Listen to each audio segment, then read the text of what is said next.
Sí. Sí. Bien, entonces, circulación.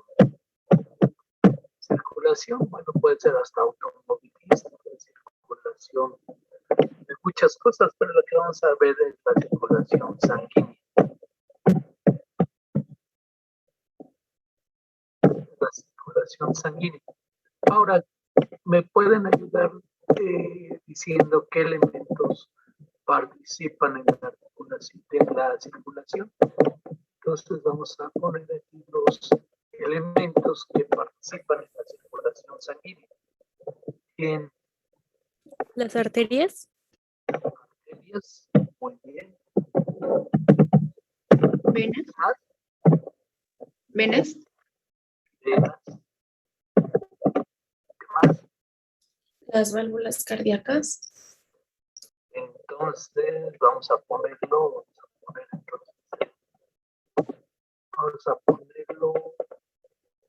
aquí vamos a poner, vamos a ir llenando todo esto como lo hemos hecho en algunos.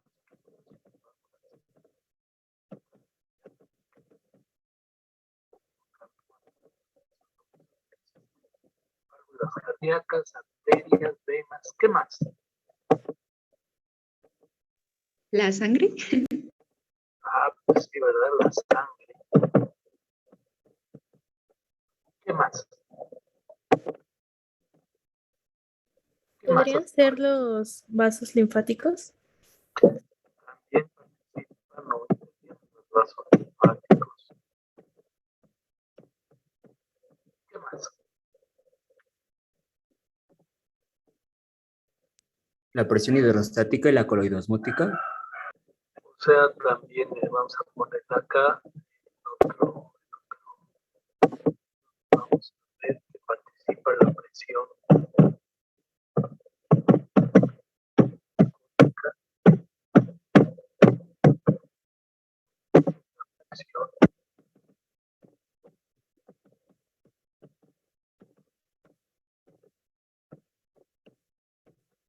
Muy bien, ¿qué más?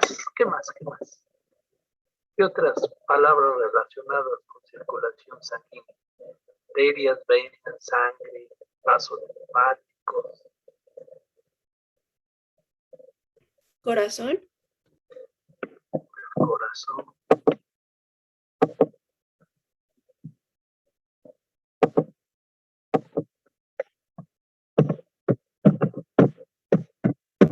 Esta clase me gusta mucho porque es muy sincera, hablamos mucho de corazón.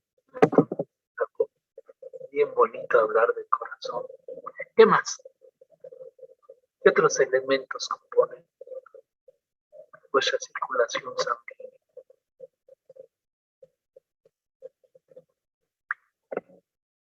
Podría Los ser el pulmones oxígeno. también. Eso. Perdóname. No, está bien, o sea, no importa. Aquí nos dicen que el corazón, gracias. Por aquí nos dicen que también, ¿quién? Los pulmones, ¿verdad? Los pulmones. ¿Quién más? ¿Quién más? El vaso. Vaso. ¿Qué más?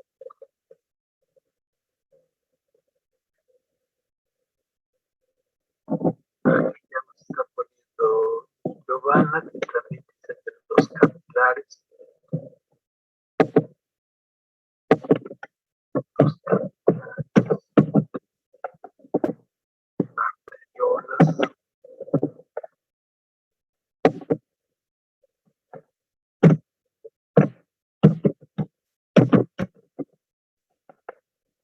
Arteriolas.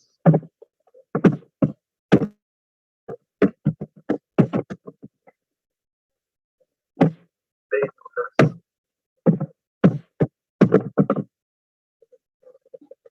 ¿Qué más? ¿Qué más puede estar interviniendo en estas cosas? Plasma, elementos figurados como eritrocitos, leucocitos y plaquetas. Los linfa, los elementos figurados,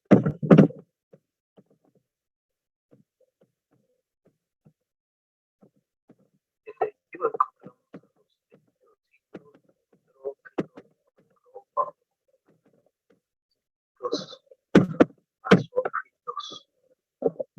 vamos a encontrar todo lo que son los elementos, ¿verdad? Que se encuentran dentro de la sangre, ¿verdad?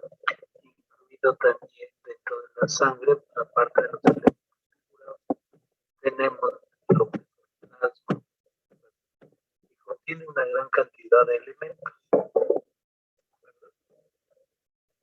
Y en el corazón, bueno, lo habíamos puesto un poquito aparte, porque el corazón está constituido pues, por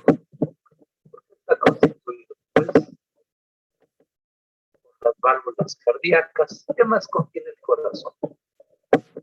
¿Cómo está el corazón? A ver, explíquenme. ¿El corazón dónde lo vamos a localizar? ¿Dónde se encuentra localizado el corazón? En el mediastino de la caja torácica. Mediastino ventricular, ligeramente desplazado al lado Izquierda. izquierdo, ¿verdad? Entonces, esa es la ubicación que se encuentra dentro de la cavidad, dentro de la cavidad torácica. Y dentro de la cavidad torácica se encuentra entre dos placas que le llamamos mediastino, ¿verdad? Que están constituidas por un mesotelio que le llamamos pleura, ¿verdad? Entonces el corazón está constituido por una pleura, que es el mesotelio, y entonces el corazón lo encontramos en el mediastino medio central, ¿verdad? Desplazado ligeramente al lado izquierdo.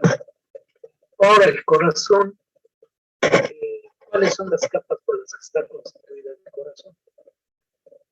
¿Recuerdan? La capa más externa. Epicardio o pericardio.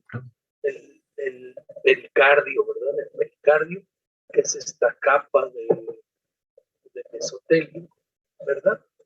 Y que tiene dos capas, una capa visceral y una capa parietal. ¿Verdad? En la capa visceral encontramos muchas células. ¿Y qué función tienen estas células del mesotelio? Al interior y al exterior también del pericardio. ¿Qué función tienen? Protección y lubricación. Exactamente, lo que van a hacer es producir líquidos en determinada cantidad para evitar fricción y entonces con ello lubricar los tejidos, sobre todo el epicardio. Y entonces después del epicardio, ¿qué más tenemos? ¿Qué otras cosas tenemos? El miocardio.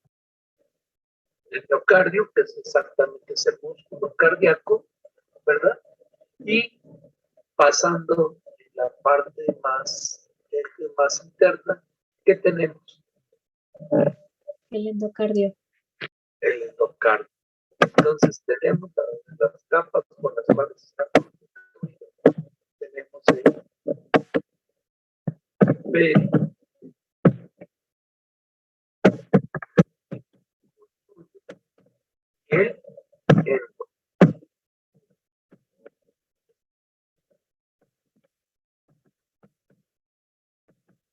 Entonces tenemos el pericardio, el cardio y el endocardio. Y el endocardio, y entonces, y también vemos que el corazón está constituido por 4 espacios. ¿Cuáles son esos 4 espacios? Cavidades.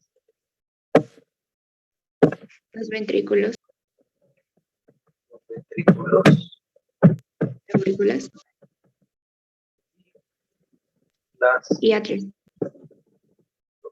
arterias. Muy bien. Muy bien, los atrios y ventrículos. Y también en forma anexa, aunado a los atrios, encontramos que lo que llamamos las orihuelas. ¿Cuáles son las orihuelas? Las aurículas. Las aurículas.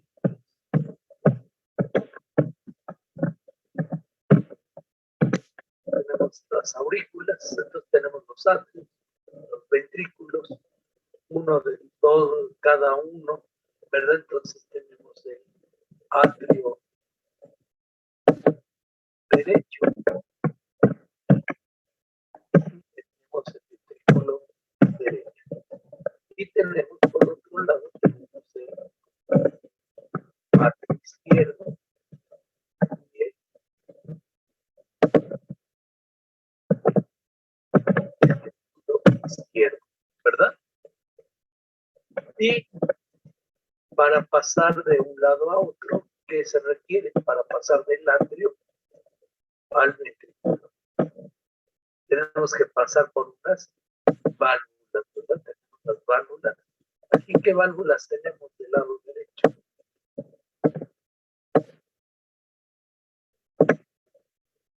¿Qué válvulas? La tricúspide, ¿La qué? la valva tricúspide y la pulmonar. Semilunar, pulmonar. Voy a abreviar un poco para poder encontrar, ¿verdad?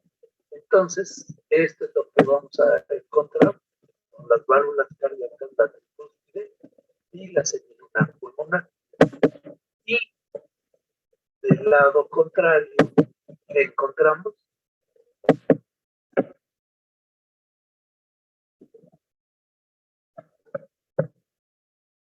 La mitral.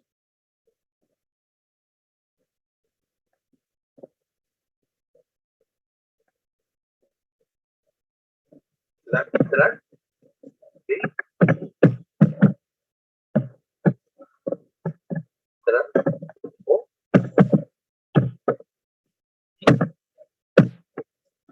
¿qué más? ¿Qué otra? La aórtica.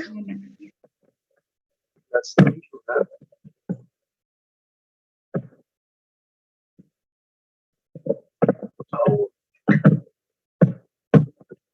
¿Verdad? Entonces, estos son los elementos que encontramos. Y entonces, nosotros recordamos que en el endocardio, ¿qué encontramos? ¿Qué tipo de células encontramos en el endocardio?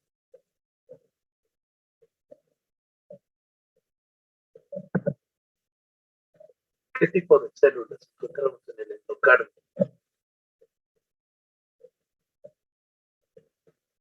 ¿O son fibras musculares? ¿Miocitos? No, no encontramos miocitos. No son miocitos, no. En el endocardio, ¿qué encontramos?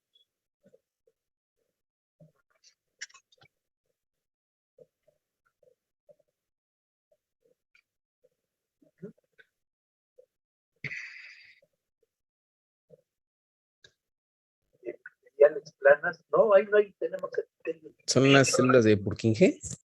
No. Ahorita vamos a ver. Células endoteliales. Muy bien, tenemos células endoteliales. Son las que van a recubrir todo el endocardio. ¿Qué pasaría si no tuviéramos, que tuviéramos células epiteliales o miocitos en lugar de células endoteliales? ¿Habría filtración del plasma? Habría filtración del plasma y además, algo muy importante, se activaría la cascada de la coagulación. Estaríamos activando siempre la cascada de la coagulación. Entonces, por eso, normalmente no tenemos. Por eso tenemos.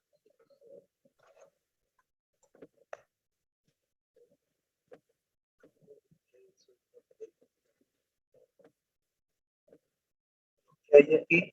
Entonces, y esto va en relación de porque vamos a ver.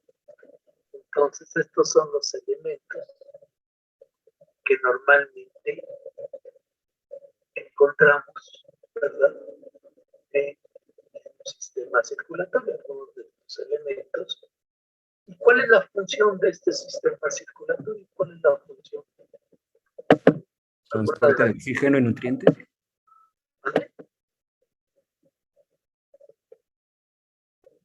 ¿Cuál? Transporte de oxígeno y nutrientes.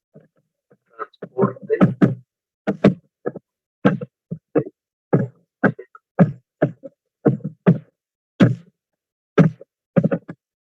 Nutrientes como cuáles, porque el oxígeno también es un nutriente. Glucosa. Nutrientes como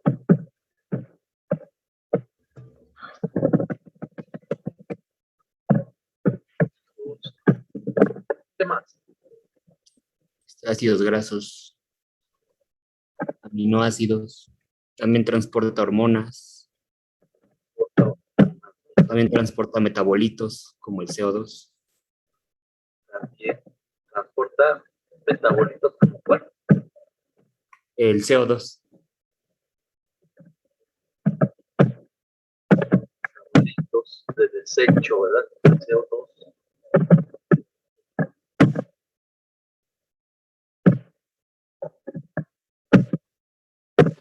¿Qué más transporta?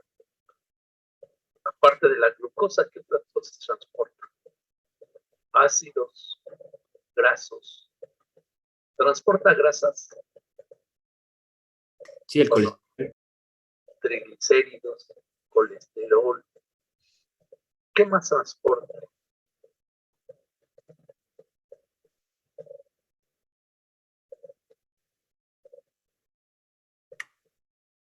Macroelementos como el calcio, el fósforo, el potasio, el sodio. Entonces va también a transportar minerales, ¿verdad? Algunos minerales, como el calcio, el sodio, el cloro, potasio, ¿verdad? Y algunos que, y algunos otros, ¿verdad? ¿Qué más transporta? Células de la respuesta inmune. Células de la respuesta inmune, que son los elementos figurados. En caso de la aplicación, ¿verdad? Externa, ¿verdad? También puede transportar fármacos, los fármacos que usamos, ¿verdad? Y que aplicamos a nuestros pacientes. ¿Qué más podemos saber? ¿Qué más podemos? Entonces, uno de los principales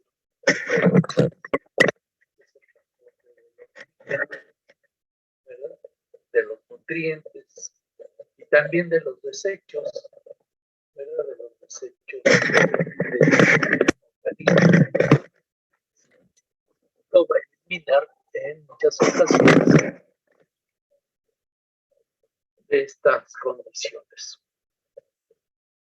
Normalmente para llevar a cabo toda esta circulación, ¿verdad? Todo esto, llevar la sangre a todos los lugares, ¿verdad?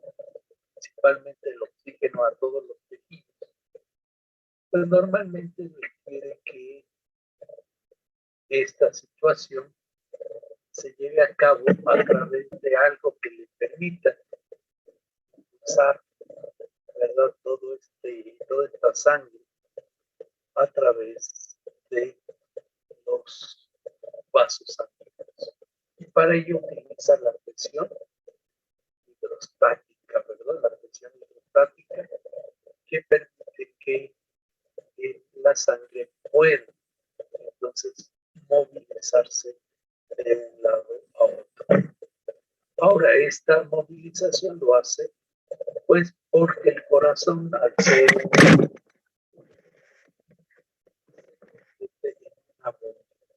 una bomba de presión que genera una alta presión y que se apoya con las arterias que van a facilitar la conducción de esta presión a través de su proceso de estar contrayéndose, ¿verdad? Porque a eso le llamamos como a esa contracción que tienen las arterias. ¿Cómo le llamamos a eso? Que continúa esta contracción en los, ¿cómo le llamamos? Pulso. pulso, ¿verdad? A través de pulso que lleva esa presión a través de todo esto. Ahora ustedes recordarán que el corazón pues, es una bomba muscular y que va a llevar toda esta sangre, todos estos nutrientes, todos estos elementos a través de un circuito cerrado y dentro del cual tenemos pues, las arterias que dependiendo de su tamaño le llamamos grandes arterias, medianas, pequeñas, ¿verdad? Y que normalmente terminan en las arteriolas. Y finalmente también tenemos el sistema que retorna toda esa sangre al corazón, que le llamamos sistema venoso. Y también las venas, de acuerdo a su calibre, tenemos grandes venas, medianas, pequeñas, y que estas terminan en vénulas. Y donde terminan la arteriola y comienzan las vénulas, hay una porción intermedia que le llamamos capilares, ¿verdad? Y los capilares es donde se da el intercambio de los elementos sanguíneos. Es a partir de ahí donde vamos a tener diferentes tipos de capilares. Ahora, ¿qué diferencia básica hay entre una arteria y una vena? La presencia de tejido muscular.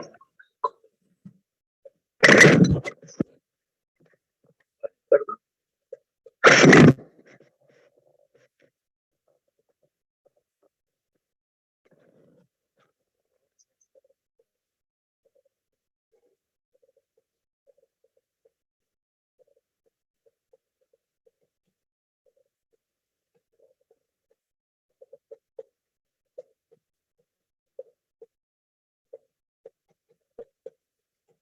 ¿Cuáles son las diferencias? No escucho. ¿Podría ser el sentido que llevan, que las arterias van del corazón a los órganos y las venas al contrario? Ajá, entonces todo lo que entra al corazón, por decirlo así, se llaman venas, ¿verdad? Y todo lo que sale del corazón se llama arterias. Entonces, en ese sentido. Pero ¿qué diferencia aparte? Entonces, en las arterias llevamos normalmente sangre oxigenada, sangre roja, brillante, y en el lado venoso pues, llevamos normalmente concentraciones altas de CO2. Por lo tanto, la sangre se ve más oscura, un poco menos un color poco más de color, se la vemos de un color más oscuro, ¿verdad? Y entonces, ¿pero qué diferencia hay entre el sistema arterial y el sistema venoso desde un punto de vista morfológico? Las arterias tienen una capa muscular más prominente. Y las venas no tienen. En las venas se presentan, tienen muy poco músculo, es una capa muy discreta. Y efectivamente, una de las cosas también diferentes es que a nivel de las venas hay unas estructuras que se llaman válvulas. Las válvulas que también impiden que la sangre regrese, perdón, del sistema, que regrese nuevamente hacia los capilares, y una vez que pasa esta situación. Entonces, normalmente la cuestión de la circulación sanguínea se establece a través de una ley que se llama la ley de Frank-Starling. ¿Ustedes recuerdan en qué consiste esta ley de Frank-Starling? Que a mayor distensión hay más presión. Ajá, esa es parte, pero no es así todo lo de la ley de Frank-Starling. ¿Qué más? ¿Alguien más recuerda de la ley de Frank-Starling?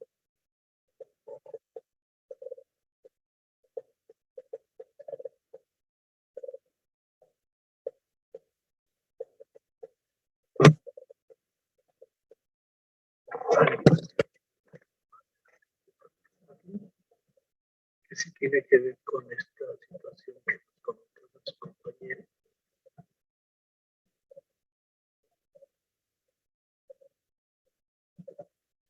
La ley de Frank Starling. ¿Sí me escuchan o no me escuchan? Eso es lo que ya no. Sí, bueno, recuerdo que era algo de cómo el corazón se adapta al volumen que tiene la sangre, pero no sé si es esa.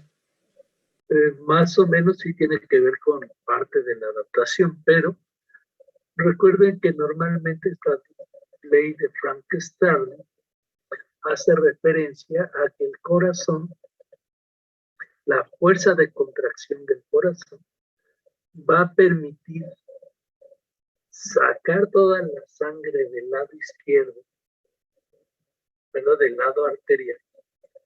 La fuerza de contracción permite que toda la sangre arterial salga y no permita que se quede estancada en el lado venoso. Eso es de lo que hace referencia el grandes términos de Frank Starling. Esa la podríamos buscar y creo que viene dentro de los apuntes que les envié. Entonces la ley de Frank Starling lo que hace es que el corazón tiene que sacar, bombear toda la sangre arterial, pero sin permitir que ésta se quede estancada en el lado venoso. ¿Sí vamos bien hasta aquí?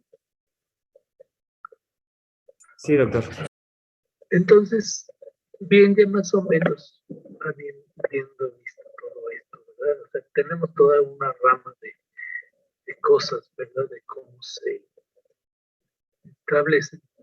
Bueno, entonces ahora lo que vamos a ver es otra cosa. Bueno, parte de esto. Entonces, recuerden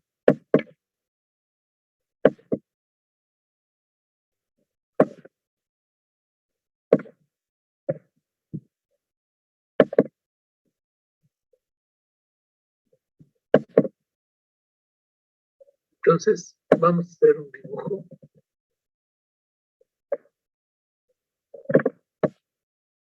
¿Alguien sabe para qué sirven las orejuelas del corazón? Para disminuir la velocidad con que llega la sangre a los atrios. ¿No? Pudiera ser, pero no es exactamente para eso. Pueden participar, pero no es en esencia esa relación. Entonces, aquí tenemos que nuestro corazón está dividido en 4 cámaras, ¿verdad? Y tenemos la parte más externa, que es el epicardio, el miocardio y el endocardio. Y si se recuerdan, habíamos visto ya que el corazón derecho y el corazón izquierdo tienen diferencias en cuanto a su grosor. El corazón izquierdo es 3 veces más grueso que el derecho, ¿verdad? O de 2.1 a 1. Ahí es una relación que es de 2 a 1, 3 a 1, ¿verdad? La relación del corazón derecho y el corazón izquierdo. Y normalmente tenemos también que existen 2 válvulas que ya han mencionado, que es la válvula semilunar aórtica y la semilunar pulmonar. Son 2 semilunares. Y también tenemos la arteria aorta y la vena cava. Ustedes recuerdan que si hacemos esto, ¿verdad? El corazón o todo el sistema circulatorio es un sistema propiamente, es un sistema que es prácticamente es un circuito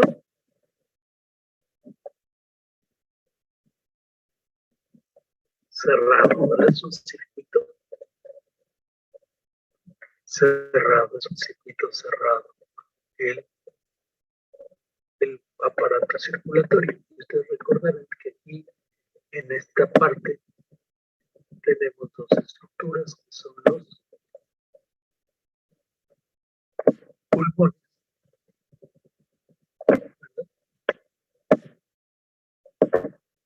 Y si recordamos nuestro circuito, todo lo que llega al corazón le llamamos vena. Y entonces la vena que normalmente tenemos dos venas, la vena craneal y la vena cava craneal y la vena cava caudal, ¿verdad? Y que ingresan al atrio derecho, ¿verdad? Entonces tenemos la vena cava, y aquí tenemos la vena cava craneal, la vena cava caudal que entra al atrio derecho, y de ahí pasa a través de la válvula semilunar, de la válvula tricúspide, entra al ventrículo derecho, ¿verdad? ¿Y qué más va a suceder? Que una vez que entra al ventrículo derecho, la sangre va a salir a través de la válvula semilunar pulmonar para llegar a través de ¿qué? ¿Cómo se llama esta vena? Arteria pulmonar. De la vena pulmonar, entonces a través de la vena pulmonar. Y normalmente, como hemos dicho, todo lo que llega al corazón le llamamos arteria. Entonces llega a través de las arterias, sale de los pulmones y se forma la arteria. ¿Qué arteria es? La arteria pulmonar. Y después de la arteria pulmonar entra al atrio izquierdo, ¿verdad? Entra al atrio izquierdo. Y de aquí del atrio izquierdo, ¿hacia dónde se desplaza? Perdón, doctor, una duda. ¿No sale del ventrículo derecho a través de la arteria pulmonar a los pulmones, que es la excepción, que lleva sangre sin oxigenar? Y regresa la sangre por la vena pulmonar al atrio izquierdo. Entonces sí me estabas haciendo caso. Efectivamente, es la arteria pulmonar, ¿verdad? Entonces, ya ven cómo sí hay que poner un poco de atención. Entonces aquí estamos corriendo en un error, ¿verdad? Entonces veo que por lo menos ya están atendiendo. Entonces tenemos que sale a través de la arteria pulmonar, muy bien, sale a través de la arteria pulmonar y regresa a través de la vena pulmonar, ¿verdad? Ustedes saben más o menos cuántas venas pulmonares tienen los animales, en el caso del perro. ¿Cuántas venas pulmonares?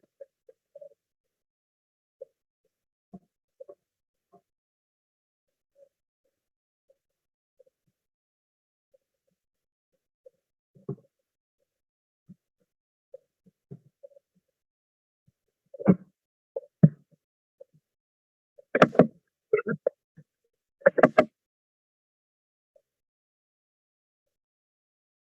Tienen normalmente de 4 a 5, de 3 a 5 venas pulmonares. De 5 a 7, de 5 a 7 venas. Es de 5 a 7 venas pulmonares. Vamos bien hasta aquí, entonces vena cava, atrio derecho, ventrículo derecho hacia la arteria pulmonar a través de la válvula semilunar, de las venas pulmonares al atrio izquierdo, que pasa a través de las válvulas ¿Qué válvula pasa? A través de la válvula al ventrículo izquierdo. bicúspide, ¿verdad? Al ventrículo izquierdo. Y de aquí va a salir ¿a dónde? A la circulación general a través de la válvula semilunar pulmonar. Entonces, en esta situación, ¿no sale por la aórtica? A circulación general. sí, Para la por la válvula semilunar aórtica, ¿sí? Por la semilunar aórtica, y va a salir a la arteria aorta. Es la aórtica, ¿sí? Entonces llega a través de pasa por la bicúspide, ¿sí? Vamos bien hasta ahí, que llega de los pulmones, la vena pulmonar, llega al atrio izquierdo, y del atrio izquierdo pasa al ventrículo a través de la válvula. ¿De qué válvula? Mitral o bicúspide.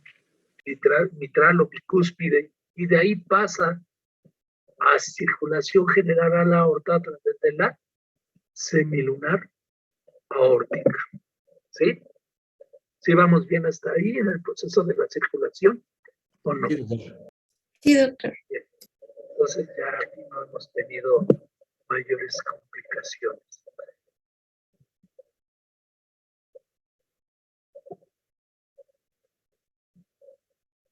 Entonces aquí lo que tenemos es esta situación. Entonces, como ustedes recordarán, en muchas situaciones hablamos de dos sistemas o de dos circuitos, el circuito mayor y el circuito menor, ¿verdad? Que se refiere a la circulación pulmonar y a la circulación general. Entonces, este es un circuito que es semipermeable, es decir, a nivel de los capilares va a permitir la salida de los elementos para nutrir a los tejidos, ¿verdad?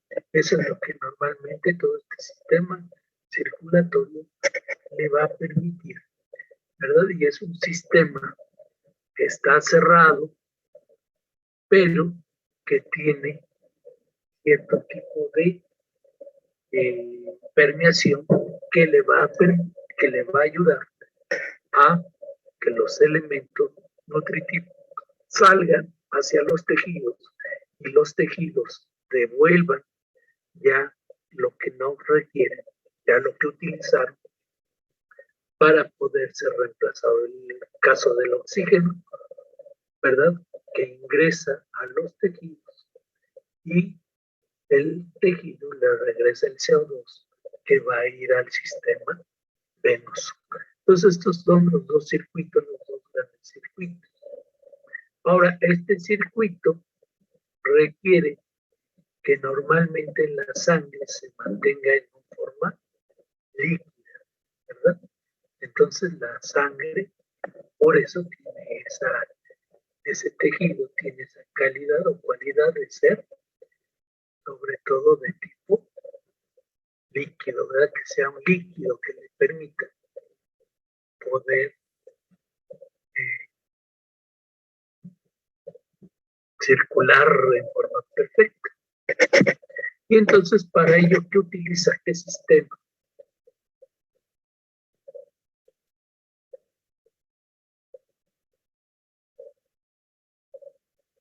Un sistema que le permite que se mantenga el líquido, ¿cuál es?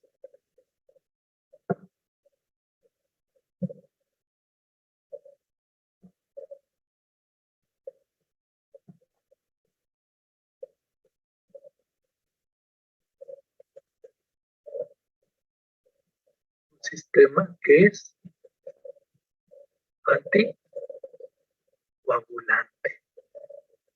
Es un sistema que le permite que algunas proteínas, ¿verdad? Un sistema de proteasas y antiproteasas que impiden que la sangre se coagule, ¿verdad? Al interior de nuestro sistema. Y también, obviamente, como en todas las estructuras, pues puede haber daños estructurales en nuestros vasos sanguíneos que pudieran facilitar la salida de la sangre. Y entonces normalmente el organismo también tiene un sistema que evita que se pierda esa continuidad de nuestro circuito. ¿Y cómo le llamamos a ese sistema? Cascada de coagulación. Sistema o cascada de la coagulación, ¿verdad? Y tenemos 3 vías de activación del sistema de la coagulación, que eso ya lo veremos más adelante. Entonces, aquí lo que tenemos son 2 circuitos, ¿verdad? Que en realidad es uno solo, ¿verdad? Que permite que la sangre fluya a través de todo el sistema circulatorio para poder dar, en este caso, la nutrición necesaria a todos los tejidos, ¿verdad? Ya veremos más adelante cómo participa el sistema linfático en esta estructura, en este proceso de la circulación sanguínea. Entonces, hasta aquí más o menos vamos bien. Sí, doctor. Ahora, ¿cómo es que se maneja el sistema arterial? El sistema cardíaco también tiene un sistema nervioso que ayuda a su control, que es el sistema simpático y el sistema parasimpático. El sistema parasimpático, ¿quién lo mantiene?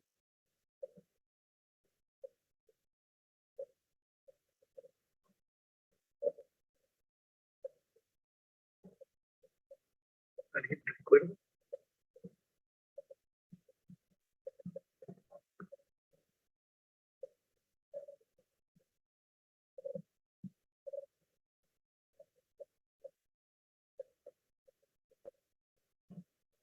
¿Recuerda quién constituye el sistema parasimpático?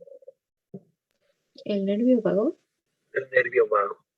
Efectivamente, el nervio vago es el que va a provocarnos que en algunas condiciones pueda, por ejemplo, en el caso de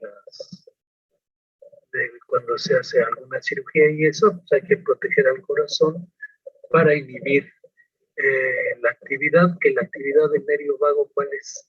Producir qué?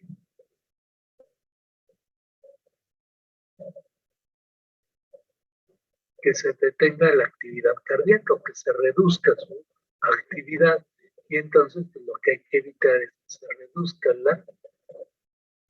y se produzca bradicardia, ¿verdad? Que se produzca bradicardia durante la... Entonces hay que proteger a nuestro corazón. Entonces, el sistema cardíaco, entonces, también mucho depende de su actividad. ¿De qué depende? Pues dentro de su adecuada ubicación dentro del organismo, ¿verdad? Y como se encuentra dentro de una cavidad que está perfectamente rodeada por hueso, que en este caso son las costillas, y también participa el diafragma, todo ello va a facilitar para que se produzca en la forma interna una presión negativa, que eso ayuda a la contracción y distensión cardíaca, al igual que la de los pulmones.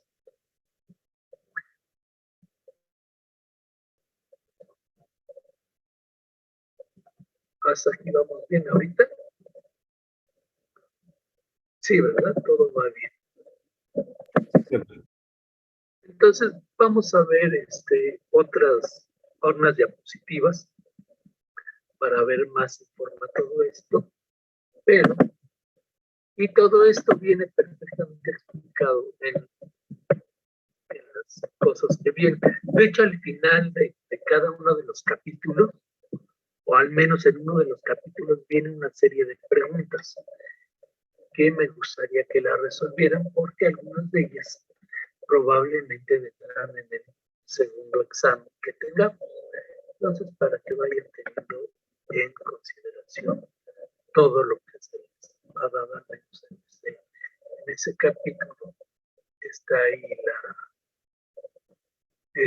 esas preguntas y me gustaría que las resolvieran. Bien, entonces, el examen del lunes, recuerden que nada más son las primeras 2 unidades, que es lo que vimos, que es las inclusiones, que fue lo último que vimos, fueron las inclusiones, vimos lo de calcificación, lo de degeneración grasa, degeneración hidrópica, los procesos de necrosis y todo lo que vimos con relación a quiénes son las personas que han participado de manera importante en la patología. Y también algunas definiciones, bueno, las definiciones que ustedes deben conocer como signo, síntoma y todo eso. Eso es lo que va a venir en el examen para el día lunes. Nada de lo que estamos viendo ahorita va a venir en el examen. Nada de lo relacionado con el sistema circulatorio. Vamos más o menos. Entonces vamos a ver algunas imágenes. Ya estamos dentro de... Ya estamos dentro de... ya están viendo la presentación. Sí. Sí, doctor.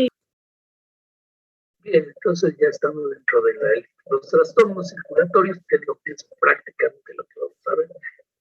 Es un conjunto de alteraciones que comprometen a las estructuras que ya hemos visto, es decir, al corazón, los vasos sanguíneos, el volumen, ¿verdad? Que es algo muy importante, es que se debe de mantener cierto volumen sanguíneo, ¿verdad?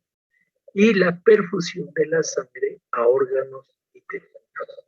Entonces también puede haber una falla en la perfusión y que mucho estará relacionado con la pérdida del volumen sanguíneo o con la fuerza de contracción del corazón o la fuerza del corazón, es decir, con la pérdida de algunas de las presiones que favorecen la salida de la sangre, no de la sangre, sino de los elementos, ¿verdad? Como el plasma y los nutrientes hacia los tejidos.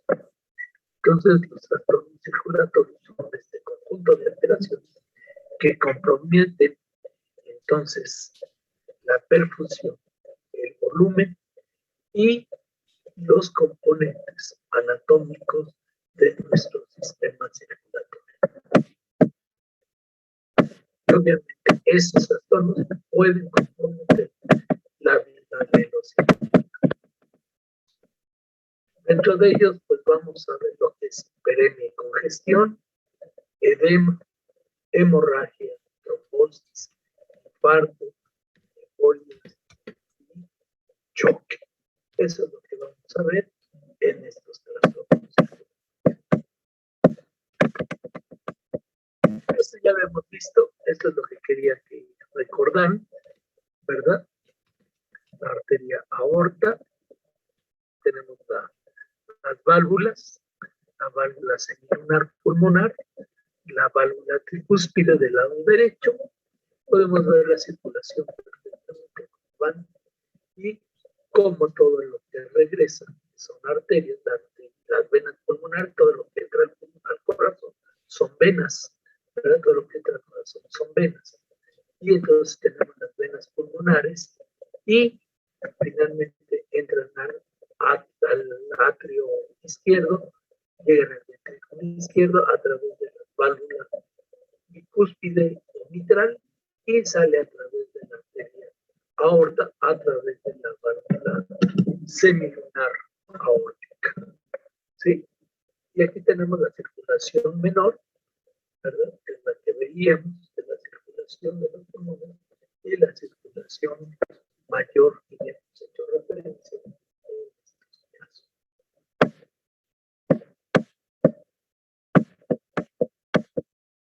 Entonces, a nivel ya de donde se va a dar realmente el cambio, donde se va a dar realmente intercambio gaseoso, se va a dar el intercambio de los nutrientes, es ya en la última porción donde encontramos a la arteriola, las metaarteriolas y los capilares, ¿verdad? Y a través de estos, de ahí pasan a las vénulas, ¿verdad? Y las venas de gran calibre pues tienen una capa muscular, pero mucho más. Tendrán una o dos capas máximas de músculo liso y finalmente el endotelio y las válvulas a las que se hacía referencia de estos elementos. Entonces, ya al final tendremos que el sistema circulatorio donde la última porción se da.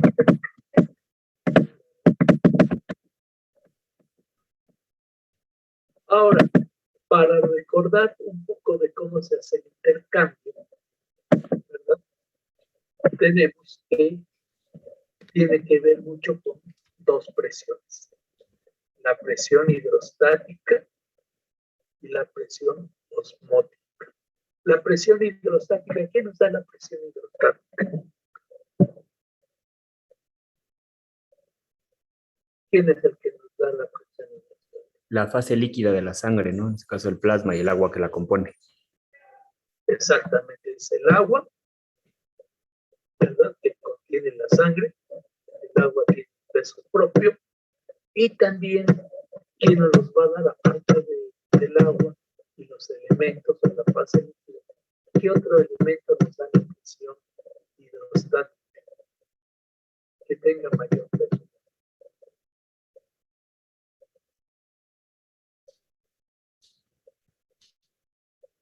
¿Qué no nos va a dar?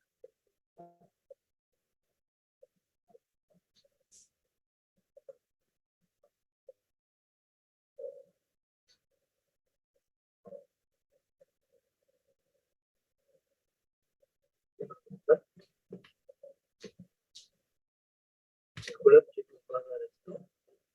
La presión hidrostática. ¿De quién depende?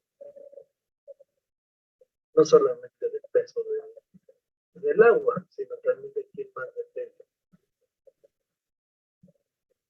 De la fuerza de contracción. De la fuerza de contracción del corazón. Entonces, la fuerza de contracción del corazón, la extensión también de las válvulas, de las arterias que mantienen el pulso y la presión sanguínea, ¿verdad? Son los que van a contribuir a esta presión llamada hidrostática, mientras que la presión osmótica, cótica, a esta que se la debemos.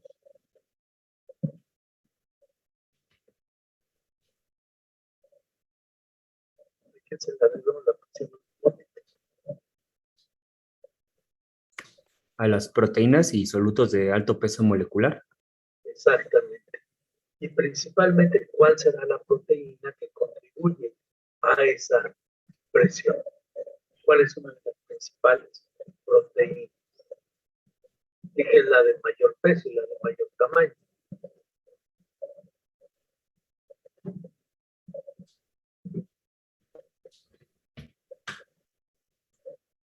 ¿Cuál es esa proteína? Es la albúmina. Muy bien, es la albúmina, esa proteína. Entonces, en el sistema circulatorio tenemos estas dos grandes presiones, la presión osmótica y la presión hidrostática. Ustedes podrán darse cuenta que la presión hidrostática a nivel arteriolar es de 36 milímetros de mercurio. ¿Sí? Mientras que la presión hidrostática a nivel de las vénulas es de 15 milímetros de mercurio. Mientras que la presión osmótica, tanto en las arterias como en las venas, es la misma. ¿Por qué es la misma presión?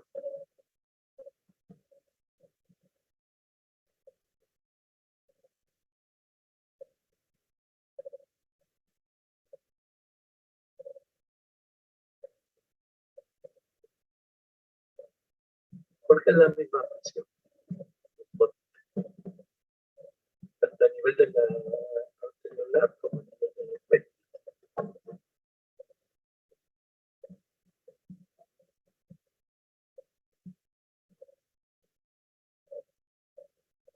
Porque el conjuntivo no cambia de densidad alrededor de los tejidos. Pero aquí no estamos hablando de conjuntivo. La presión osmótica, ¿de qué depende? ¿De qué habíamos dicho?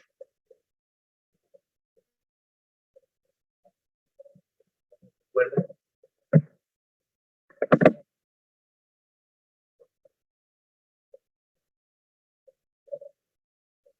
Por el tamaño no pueden salir. ¿Qué más?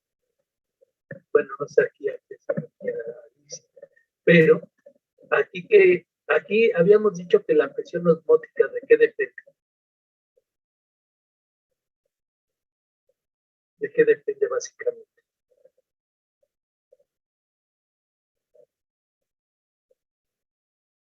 ¿De qué depende?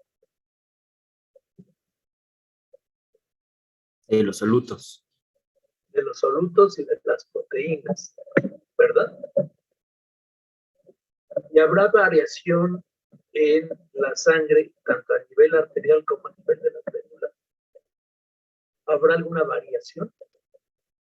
¿O serán las mismas? ¿O cambian los componentes dentro de los vasos sanguíneos? ¿Cambian los componentes?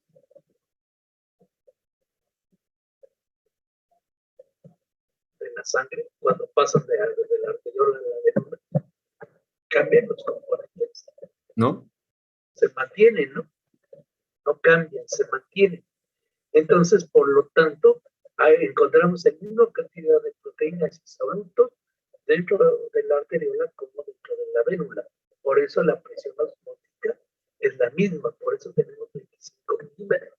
Lo que sí cambia es la presión hidrostática. ¿Por qué? Porque esta depende de la fuerza de contracción del corazón. Y aquí el corazón sí participa en esta situación, mientras que en el lado de las vénulas, pues como ya la fuerza de contracción ya no es tan importante, porque además las vénulas no son capaces. ¿Qué diferencia hay entre una arteria y una vena cuando las palpamos? ¿Qué diferencia hay?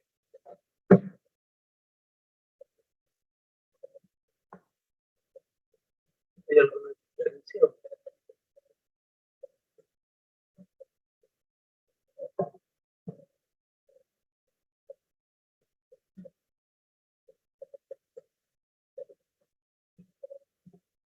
¿Qué diferencia? Las arterias tienen pulso y las venas no tienen pulso. Muy bien. Entonces, ¿por qué hay ese pulso? Bueno, pues el pulso lo da la contracción de las arterias por el músculo liso, mientras que, y también por el impulso cardíaco, obviamente por la fuerza de contracción del corazón, mientras que del lado derecho, pues ya no tenemos esa condición, por eso no tiene pulso. ¿Sí? Entonces, si ustedes pueden darse cuenta, aquí sí hay diferencias entre la presión hidrostática del lado izquierdo o del lado de las arterias y del lado derecho o del lado de las vénulas, de las venas. Y entonces, esta presión hidrostática, que es mayor que la presión osmótica o coloidostática, ¿qué es lo que hace? Que esta presión hidrostática, que es mayor dentro de las arterias, y hay una baja presión osmótica, lo que va a hacer es que facilite la salida de plasma sanguíneo. Facilita esta diferencia, la salida del plasma. ¿Sí?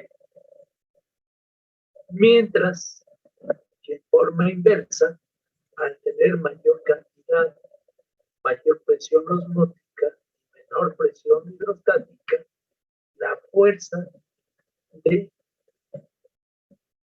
que tenemos de presiones favorece que los líquidos retornen a las vénulas. ¿sí? Entonces, esta diferencia de presión hidrostática y osmótica del lado arteriolar facilita que salgan mayor cantidad que salgan los líquidos del sistema capilar. Mientras que estas diferencias a nivel del lado venoso facilitan que los líquidos retornen al sistema circulatorio. ¿Sí vamos bien hasta aquí? ¿Va quedando claro? Sí, doctor. Ahora, ¿qué diferencias hay entre el volumen o los milímetros de presión entre lo que sale y lo que regresa? ¿Es lo mismo? Si esto lo cambiamos en mililitros, en lugar de hablar de milímetros de mercurio, hablamos de mililitros, de a nivel de la arteriola salen 11 mililitros de plasma y regresan 10 mililitros de agua. Es lo mismo que entra que lo que sale, es lo mismo que sale y lo que regresa en volumen. No se pierde ahí, pero se trasvasa a los capilares linfáticos, ¿no? Exactamente. Entonces aquí queda 1 milímetro en el espacio intersticial que va a regresar al sistema a través del sistema de los linfáticos. Entonces este mililitro que nos queda de diferencia, por llamarlo así, va a retornar a través del sistema linfático. ¿Y eso qué es lo que favorece? Que no se pierda volumen, que no se pierda volumen y se mantenga constante el líquido dentro del sistema circulatorio. ¿Sí queda claro? ¿Está así muy fácil o no? ¿Sí quedó claro? Sí, doctor. Sí. ¿Todos queda claro esto?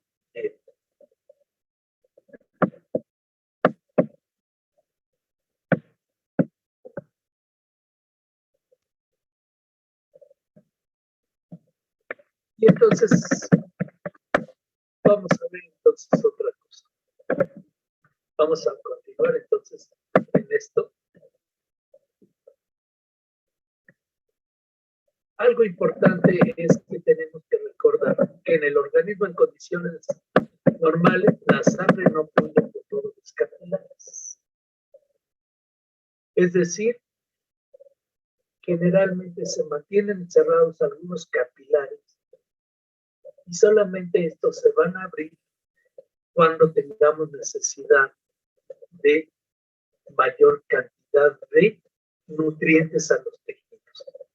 Es decir, cuando tengamos que abrir estos capilares a través de algunas válvulas que se encuentran ahí, ¿verdad? A través de algunos esfínteres precapilares, ¿verdad? Que se abren, por ejemplo, en una condición donde requerimos mayor cantidad de sangre. ¿En qué casos pudiéramos requerir en forma normal mayor cantidad de sangre? ¿Ejercicio? Durante el ejercicio, ¿verdad? Cuando vamos corriendo, y entonces necesitamos mayor cantidad de sangre que llegue a los músculos, y entonces en los músculos se abrirán los esfínteres precapilares para permitir el paso de la sangre. Entonces, eso es el mecanismo de intercambio de gases y otras moléculas entre la sangre y el líquido intersticial es la difusión a través del endotelio capilar. El endotelio capilar es lo que nos va a permitir esta difusión entre líquidos presentes en el sistema circulatorio y el tejido intersticial.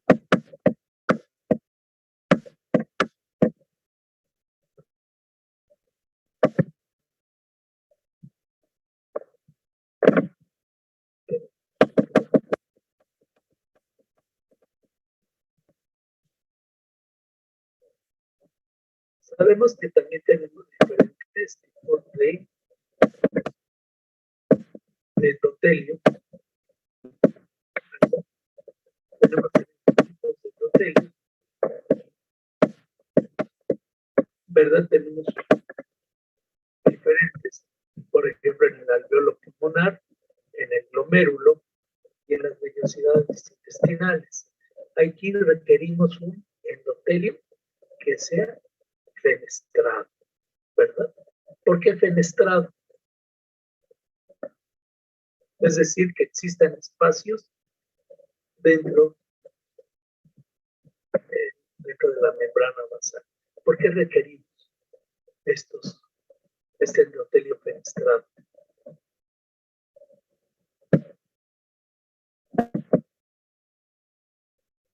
Para una máxima absorción de nutrientes y que pasen proteínas de determinado peso molecular, ¿verdad? Eso es lo que van a permitir ese paso de moléculas de un mayor tamaño. Eso es lo que encontramos en los glomérulos, en el pulmón y en el intestino. Un capilar continuo. ¿Dónde vamos a tener un capilar continuo? Pues en aquellos lugares donde no necesitemos que escape o que se pasen muchos elementos como las proteínas de alto peso o de mediano peso y pequeñas a los tejidos. Por ejemplo, tenemos entonces el capilar continuo en la piel y el músculo. Y ese es el menos permeable y es de los más comunes. ¿Por qué es de los más comunes? Porque tenemos una gran cantidad de piel y una gran cantidad de músculo. Entonces, el capilar continuo, el capilar fenestrado, ¿verdad? Tiene poros, incrementa la permeabilidad y ya hemos visto dónde lo encontramos. Esto lo vamos a encontrar en pulmón, intestino y en el glomérulo renal. Es ahí donde vamos a encontrar este capilar fenestrado. Y el tipo sinusoidal, capilares sinusoidales, ¿verdad? Tienen una falla en la unión, o hay una incompleta unión entre la membrana basal. Y en esto tenemos aquí, es el más permeable de todos, porque aquí lo vamos a encontrar en el hígado, en el vaso, en la médula ósea. ¿Por qué este será el más permeable? Porque aquí requerimos, si ustedes se dan cuenta, aquí va a haber paso constante de elementos figurados. Es un lugar donde normalmente va a estar pasando elementos figurados como los eritrocitos. Si vamos bien hasta aquí, lo revisamos.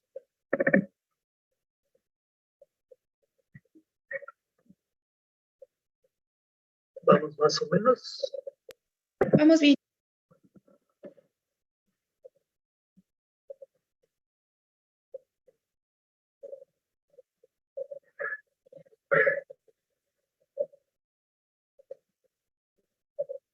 Una pues que voy a conectar mi computadora.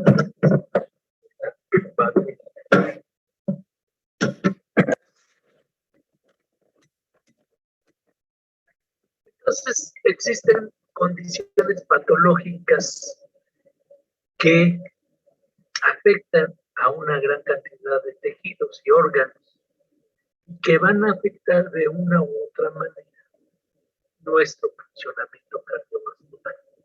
Es decir, podemos tener problemas a nivel renal, hepático, pulmonar, que van a provocar alteraciones en nuestro sistema circulatorio.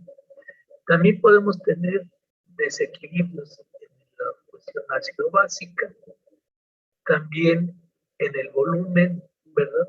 Con respecto al agua, ¿verdad? Lo líquido. líquidos en general, y también con respecto a los electrolitos. Los electrolitos son fundamentales también para el adecuado funcionamiento de nuestro sistema circulatorio. Pero entonces hay otros elementos y otros órganos que obviamente van a afectar por hecho. Aquí tenemos algunos efectos sobre el sistema cardiovascular, pero el sistema cardiovascular los va a afectar a ellos y ellos también van a afectar al sistema cardiovascular, ¿verdad? Recordemos que si, por ejemplo, si el corazón se enferma, ¿verdad? Por ejemplo, con esta enfermedad del músculo blanco que veíamos, donde se produce daño a las fibras cardíacas porque no hay estos antioxidantes como la vitamina E sistemas enzimáticos. Y estos sistemas enzimáticos que requieren, por ejemplo, selenio para inhabilitar o para contrarrestar los efectos nocivos de los radicales libres del oxígeno, pues van a dañar el músculo cardíaco y se va a producir un proceso degenerativo. Entonces, cuando están en un proceso degenerativo, pues obviamente no va a haber una adecuada contracción del músculo cardíaco, no habrá entonces la fuerza suficiente para poder enviar la sangre con una presión adecuada. ¿Y cuál será el sistema que detecte inmediatamente que el corazón no está funcionando y que no tiene una presión adecuada? ¿Cuál será ese órgano? Aparte de los propios del corazón, el sistema que tiene el propio corazón para detectar fallas en su sistema. ¿Cuál será el primer órgano que va a decir aquí está fallando nuestra presión? ¿El cerebro? No, no es el cerebro.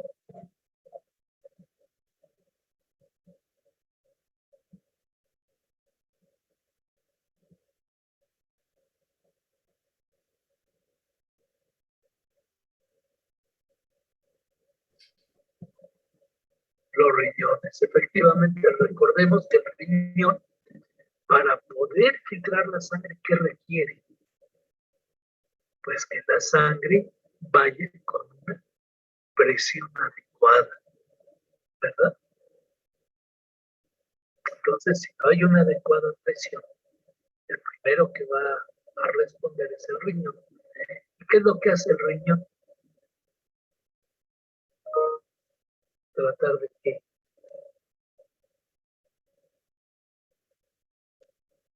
va a tratar de mantener o incrementar un volumen sanguíneo. ¿Cómo?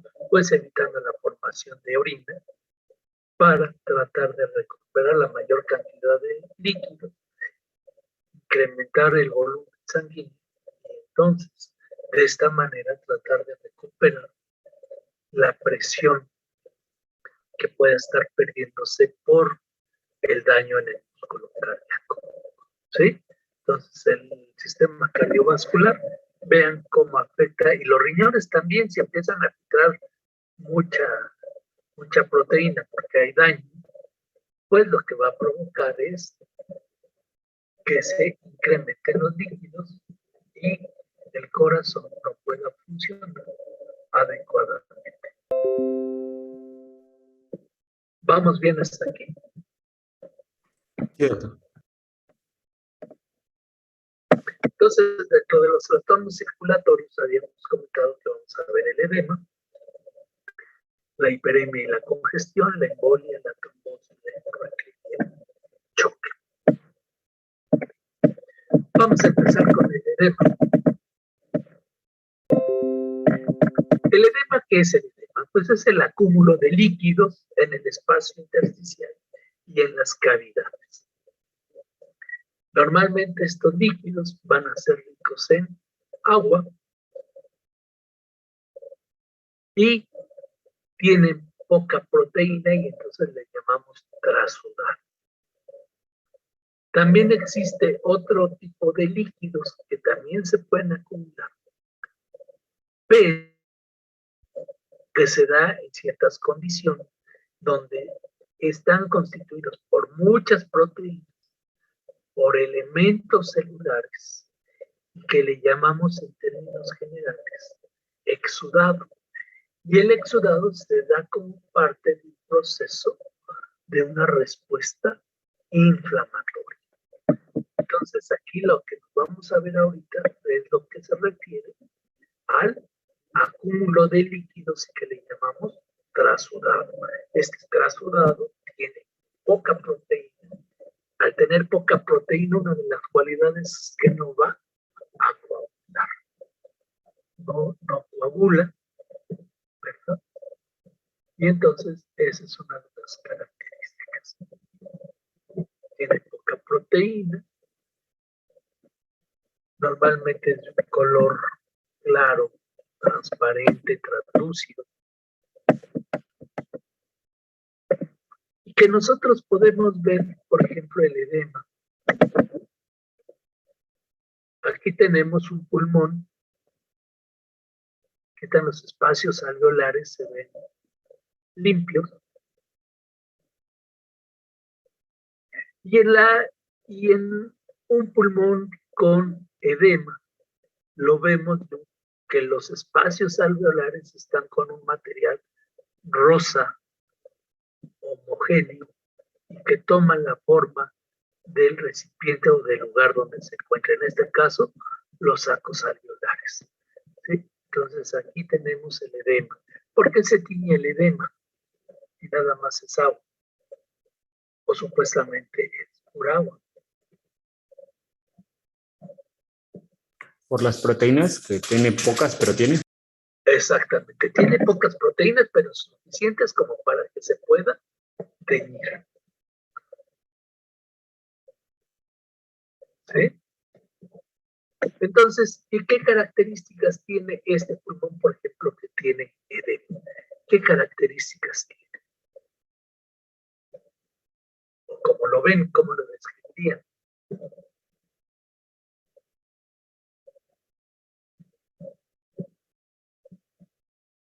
¿Está turgente? ¿A qué te refieres con turgente? Como hinchado, pierde los bordes característicos. Exactamente. Entonces, sí, se ve brillante. Normalmente, ¿de qué color son los pulmones? ¿Rosados? De un color rosa, ¿verdad? Claro. ¿Y aquí de qué color se ven? Rojo. Rojos, ¿verdad? Brillantes. Con respecto a lo que decía su compañero, ¿cómo están los bordes?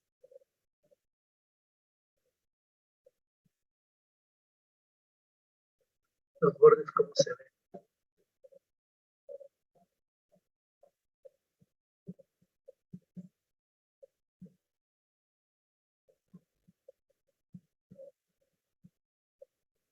Se miran como redondos, así como que no tienen como, no sé cómo decirlo, como la forma.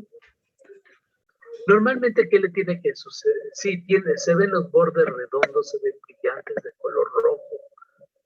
¿Qué es lo que normalmente sucede cuando los pulmones los sacamos de la cavidad? ¿O qué tendría que ocurrir? ¿Colapsan? Se ven colapsar, y aquí se ven colapsados. No. No, ¿verdad? No se ven. De hecho, si tuviéramos la oportunidad de ver, generalmente estarían ocupando toda la cavidad como si estuvieran permanentemente distendidos. ¿Sí?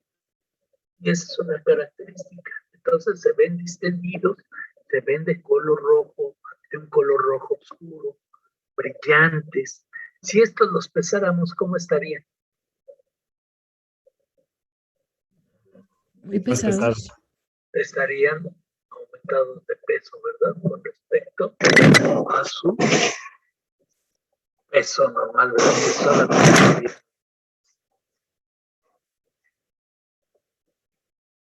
Que solamente ¿verdad?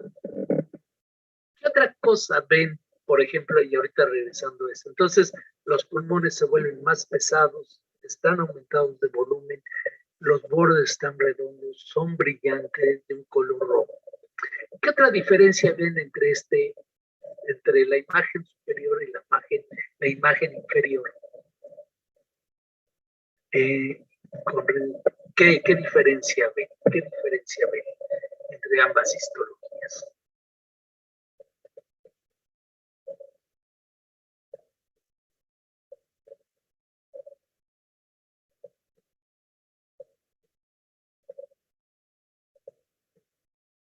¿Qué diferencia? ¿Hay presencia de glóbulos rojos?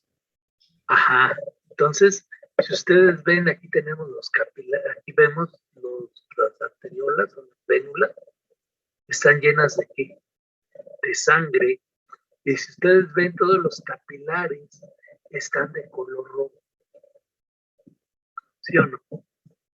¿Esa es una diferencia o no? Sí, es una diferencia clara. Entonces, aparte del líquido, también vemos que hay un proceso donde encontramos grandes cantidades de los vasos sanguíneos y capilares están llenos de eritrocitos, están llenos de sangre. A diferencia de un pulmón normal donde no vemos esta. Sí, en los vasos sanguíneos hay sangre, eso es normal, sobre todo en las venas. Ya una vez que el individuo fallece y se da toda la sangre que tiene que dar en el arco venoso. Entonces, esto es lo que ya habíamos visto con respecto a las presiones hidrostáticas y las presiones coloidosmóticas, oncótica, ¿verdad? Oncótica, ¿verdad? Con relación a cómo se mantienen los líquidos en forma estable dentro del sistema. Existen varios mecanismos por los que se produce un edema. Uno de ellos es el incremento de la presión hidrostática. ¿Cómo vamos a incrementar la presión hidrostática? Pues es incrementar la presión dentro de las venas, ¿verdad? Es decir, si nosotros, como tenemos aquí en nuestra imagen, si nosotros hacemos que exista un proceso obstructivo que no permita que la sangre fluya en forma adecuada, ¿qué va a suceder con nuestras venas? ¿Se van a qué? ¿Qué les va a suceder?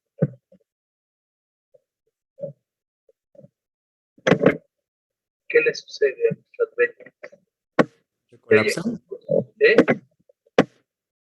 ¿Qué vamos a poner un proceso obstructivo? Ya las taponamos. Entonces, ¿qué les va a suceder a nuestras venas? ¿Se van a qué?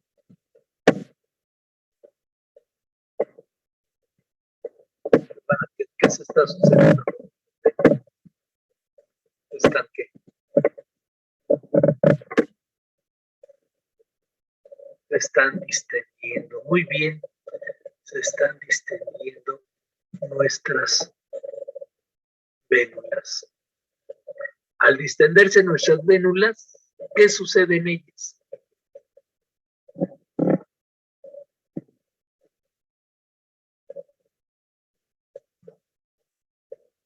¿Qué sucede en ellas?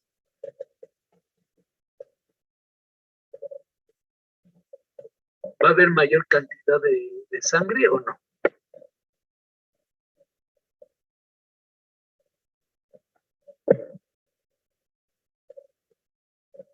¿Va a perder presión o no pierde la presión? ¿Aquí aumenta qué? ¿Qué va a haber aquí? ¿Mayor cantidad de sangre y agua o no? En este lugar que está obstruido. Aumenta el flujo, aumenta la cantidad cantidad de sangre que se va a estar deteniendo en estos sitios.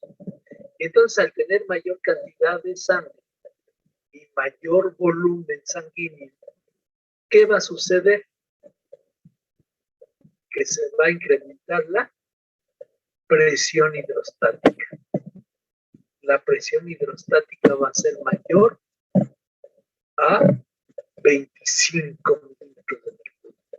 Pueden ser 20, 30, 35 milímetros de mercurio. Y entonces, ¿qué va a suceder cuando tenemos esta condición donde se incrementa la presión hidrostática en forma local por un proceso? ¿Qué sucede?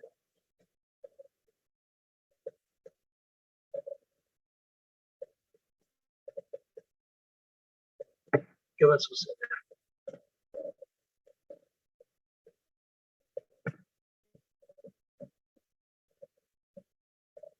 ¿Qué va a suceder aquí? ¿Va a retornar la sangre al sistema venoso? ¿O ya no va a regresar?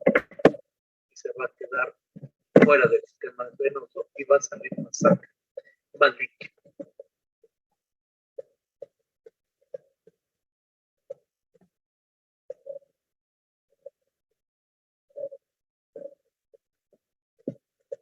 Ya no se va a poder resolver, va a entrar más agua al espacio intersticial y se va a acumular. Entonces, cuando se acumula en el espacio intersticial, por ejemplo, si tenemos los alveolos, pues se va a acumular en estos sitios, ¿verdad? Entonces, esa es una de las causas de edema, ¿verdad? Lo que es procesos obstructivos a nivel de las venas. Por ejemplo, puede ser lo que les comentaba es, por ejemplo, la compresión de las venas. Cuando se comprimen, por ejemplo, algo muy común que hacemos para comprimir las venas, ¿qué es? ¿Qué es lo que hacemos? Por ejemplo, cuando nos fracturamos, ¿qué nos ponemos? Un yeso, una venda, una férula. Exactamente, y esa vena o esa vena, ese yeso, esa venda, ¿qué es lo que hace? Pues comprimir el sistema venoso, ¿sí o no? Porque el arterial no lo comprime de forma tan importante. Porque el sistema arterial es más profundo, ¿no? Es más profundo y tiene que una capa muscular gruesa. Entonces las venas, por lo tanto, tienden a sufrir mayor presión. Entonces eso es lo que genera un incremento de la presión hidrostática en forma local. Otra de las cosas que puede provocar obstrucción son trombos, son coágulos que se forman dentro de las venas. Por ejemplo, la torsión intestinal, la torsión pulmonar, la torsión hepática, ¿verdad? Nos puede provocar un edema en forma local. Otras cosas que nos van a provocar edema, pero a nivel generalizado, es cuando tenemos alteración en el retorno venoso sistémico. Por ejemplo, en caso de una insuficiencia cardíaca congestiva del lado derecho. Es decir, cuando el corazón del lado derecho no puede enviar la sangre hacia los pulmones, ¿a dónde se va a acumular?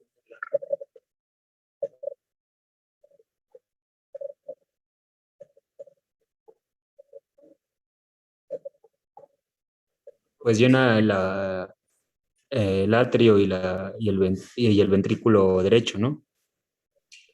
En el atrio y en el ventrículo derecho. Ahí se va a empezar a acumular, pero como no la puede pasar, ¿hacia dónde va a haber qué más va a involucrar? El sistema venoso empieza a congestionarlo, ¿no? Entonces, en el sistema venoso, ¿qué va a ocurrir en esa vena cava? ¿Qué va a ocurrir con toda esa sangre que se le está acumulando que no puede pasar porque el corazón derecho no la puede? ¿Qué sucede? ¿qué le va a suceder a ese vaso? Pues va a haber un aumento masivo de presión hidrostática, ¿no? Va a haber un aumento porque se llena de sangre, de líquidos, y esos líquidos van a incrementar la presión hidrostática dentro de las venas. Y entonces, ¿qué es lo que sucede con respecto a los líquidos? Van a empezar a salir, ¿verdad? Van a empezar a salir y entonces nos van a provocar que esos líquidos nos permitan que nuestras cavidades torácica y abdominal se llenen de líquidos. ¿Sí? Y entonces es cuando tenemos acúmulo de líquidos dentro de las cavidades, por ejemplo, en una insuficiencia cardíaca derecha. ¿Y qué ocurre con una insuficiencia cardíaca izquierda?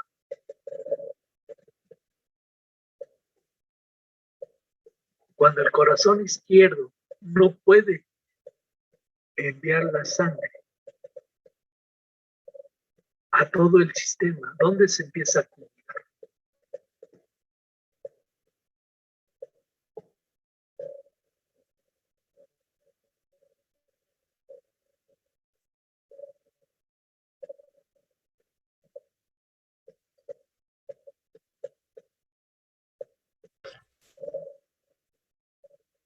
¿Dónde se empieza a acumular?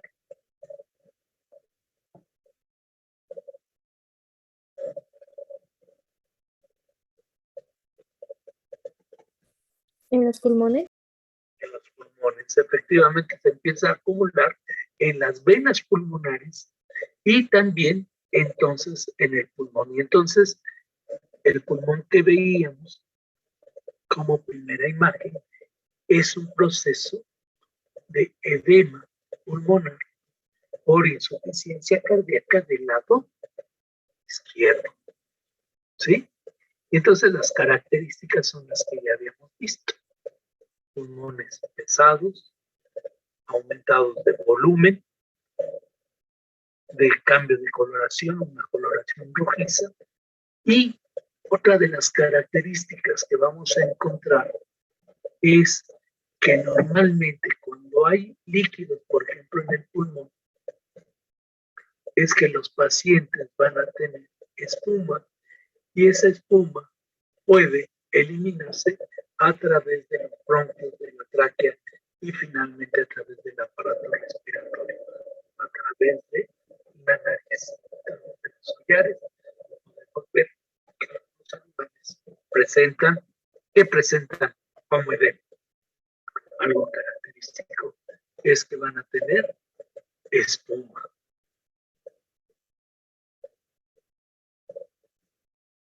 ¿Sí queda claro?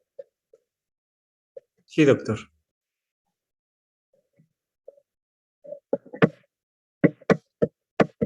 Entonces aquí vemos unos ejemplos de edema en la cavidad abdominal.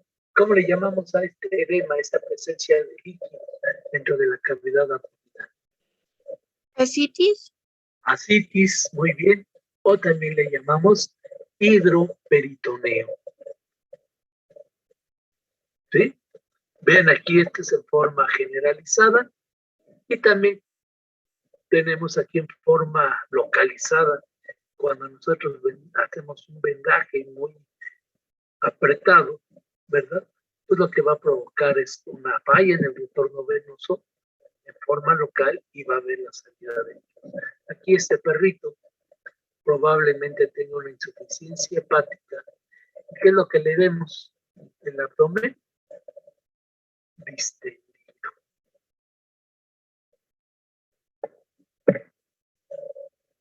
¿Sí? ¿Vamos bien? Sí. Sí. Uno de los mecanismos de edema se debe a disminución de la presión oncótica. Y sabemos que la presión oncótica está asociada o se debe a la presencia de las proteínas sanguíneas, que en este caso es la proteína más abundante de mayor peso y más importante en este sistema es la albúmina. Entonces, uno de los mecanismos más importantes para que disminuya esta presión, pues es que no exista albúmina, ¿verdad? O que esté con una reducción importante y entonces cuando hay una reducción importante de albúmina en la sangre le llamamos hipoalbuminemia. ¿Y cuáles son las causas de hipoalbuminemia? Pues la disminución en la síntesis de albúmina, porque el hígado está dañado, que puede ser por alcoholismo, por plantas tóxicas, por fasciola, por medicamentos, por infecciones virales, ¿verdad? Entonces, en aquellos casos donde tengamos una insuficiencia hepática, ¿verdad?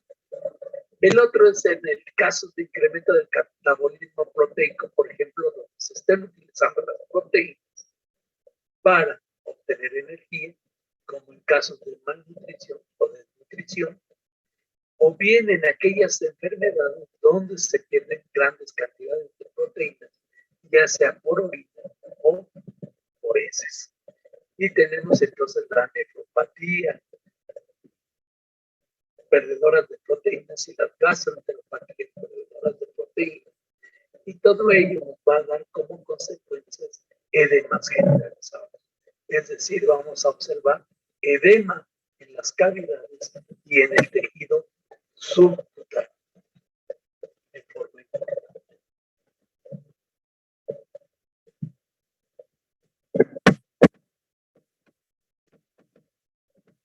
Los mecanismos, recordemos que entre la presión osmótica y la presión hidrostática hay una diferencia de un milímetro de mercurio. Habíamos dicho que ese milímetro de mercurio normalmente iba a ser eliminado a través de los vasos linfáticos. Entonces, cuando tenemos daño en los vasos linfáticos que produzcan obstrucción y no permitan que ese líquido pueda eliminarse a través de los vasos linfáticos, pues lo que nos va a dar como consecuencia son la formación de edema. Entonces, puede ser por obstrucción o daño en los linfonodos o en los vasos linfáticos, como en caso de tumores, procesos inflamatorios, o por compresión de los vasos linfáticos, por ejemplo, cuando hay formación de grandes células, cuando hay destrucción masiva, o porque los animales están acostados mucho tiempo, se da un mecanismo de edema por obstrucción del sistema linfático.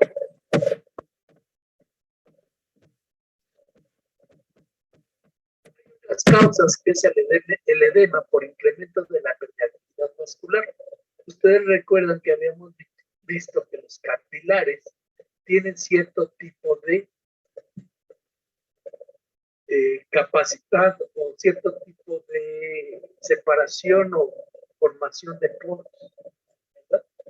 Pero hay en algunas ocasiones donde esta separación entre las células endoteliales, la formación de poros, se puede incrementar por cierto tipo de citocinas, cierto tipo de proteínas dentro de las células que favorecen que se incremente la permeabilidad vascular, como la histamina.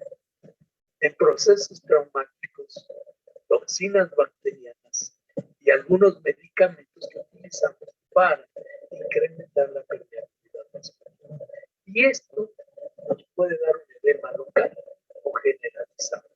Generalmente, cuando es de tipo inflamatorio por esta situación, es de tipo local, y cuando es generalizado, es por la demás situación. Un edema generalizado puede ser en los casos de anafilaxia que ocurre en los individuos.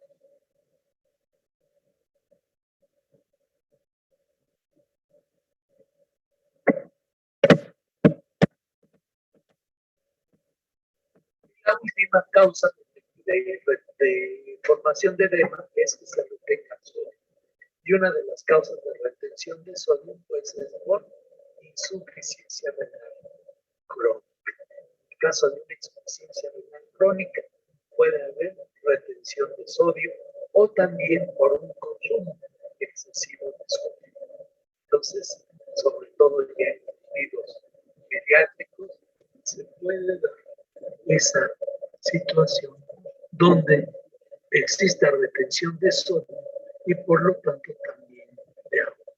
Y esta retención de sodio se da preferentemente o comúnmente en individuos geriátricos o con insuficiencia renal crónica. Hasta aquí, ¿hay alguna duda con respecto a lo de la formación del edema? No, doctor. Bien, entonces hasta aquí le dejamos el día de ahora y recuerden darle una leída a los escritos que les envié y también pues denle un repaso a todo lo que hemos visto de las primeras dos unidades para que el examen lo puedan resolver sin mayor dificultad. Gracias, nos estamos viendo el próximo lunes. Gracias a usted, doctor. Buen día.